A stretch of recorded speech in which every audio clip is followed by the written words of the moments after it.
जो गृहस्थ में है और पुत्रहीन है उसका जीवन व्यर्थ है, मार्कंडेय जी कह रहे।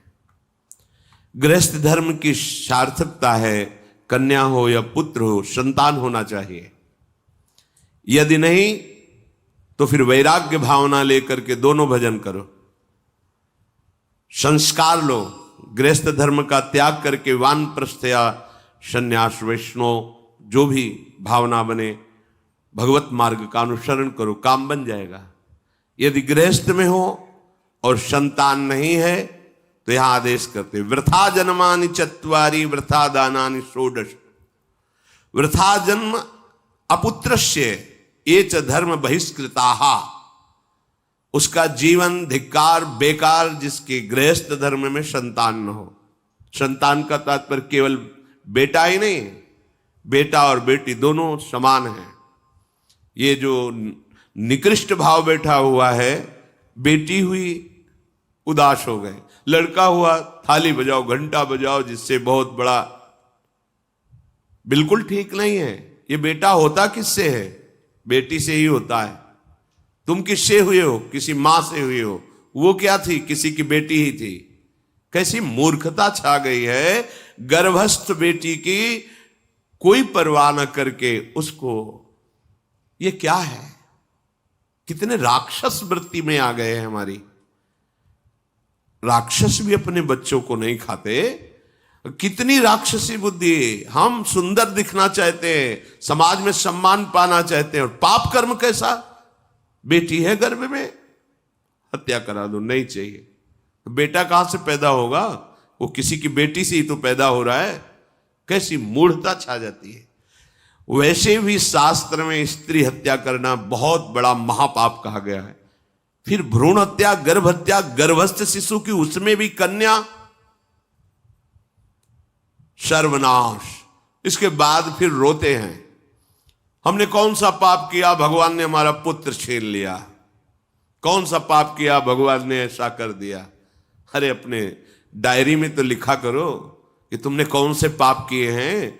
फिर जब परिणाम आवे तो सोचोगे तो लगेगा बहुत हल्के में निपाट रहे हैं भगवान, हमें तो बहुत कष्ट मिलना चाहिए। कैसी कैसी निर्दयता बैठ गई हो। हम मनुष्य कहलाते हैं, सदगृहस्थ कहलाते हैं, गर्भ से चलते हैं और गर्भस्थ शिशु की हत्या करते हैं। मान जाओ, ना सत्संग सुन रहे हो, ना शास्त्र स्वाध्याय कर रहे हो, इसलिए तुम्हें पता नहीं कि तुम कौन सा पाप कर रहे हो।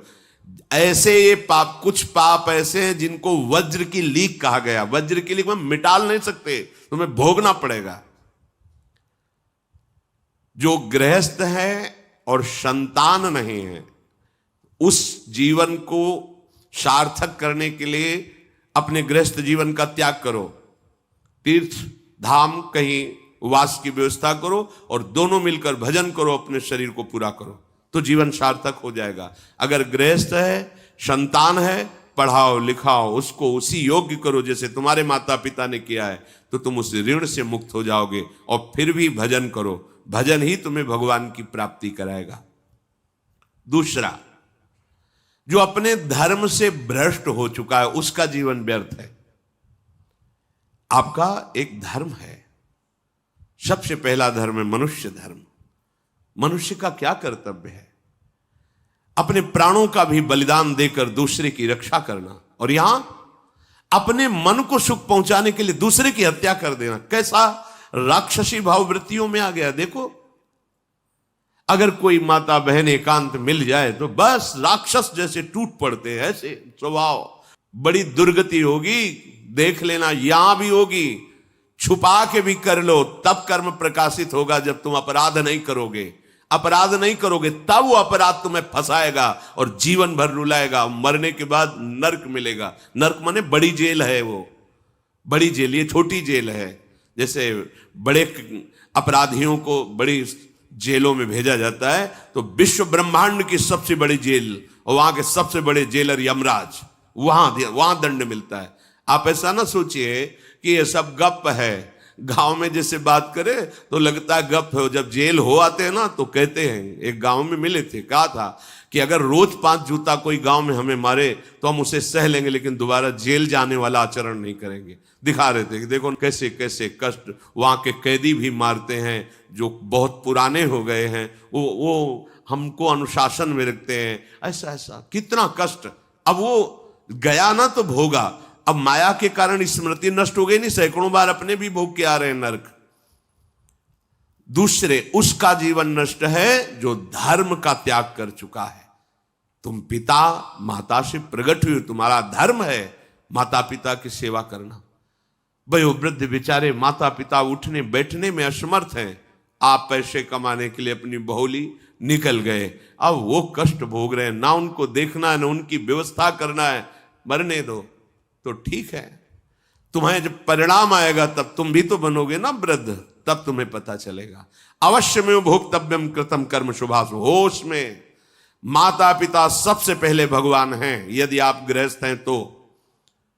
अगर आप बाल्यावस्था से भगवान के मार्ग का अनुसरण कर रहे हैं तो फिर भगवान प्रणत कुटुंब पाल रघुराई, भगवान व्यवस्था कर देते हैं।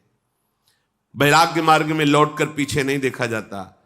हमारे भगवान के अवतार मानेंगे महाप्रभु चैतन्य देव, नवयुति विष्णु प्रियाजी माता सची छोड़ के चल दिए। आद्य गुरु भगवान शंकराचार्य भगवान के अवतार मां केवल छोड़ के चल दिया।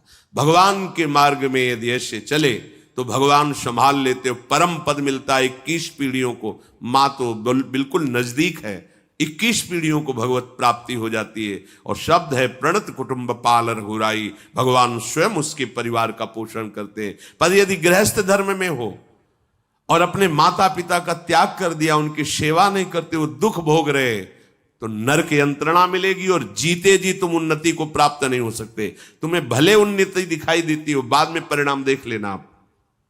तीसरा, जो दूसरों के भोजन छीनने की चेष्टा में रहता है, कैसे इसका धन अपहरण कर लें, कैसी जमीन अपहरण कर लें, कैसे इसकी अव्यवस्था पैदा कर दें इसके जीवन में, जो केवल अपने ही सुख को देखता है उसकी दुर्गति होती है। तीसरा, उसका जीवन व्यर्थ है। जो दूसरों के सुख का अपहरण करके सुखी होना चाहता है, सदैव केवल अपने सुख में डूबना, सोचना कैसे मैं सुखी हो जाऊं, अधर्माचरण करूं, छीन लूं, क्या करूं, कैसे करूं, उसका जीवन व्यर्थ है। और चौथा, जो आए हुए साधु महात्मा अतिथि का अनादर कर देता है, अपमान कर देता है, सारे सुकृत नष्ट हो जाते हैं। ये चार का जीवन बिल्कुल व्यर्थ हो जाता है।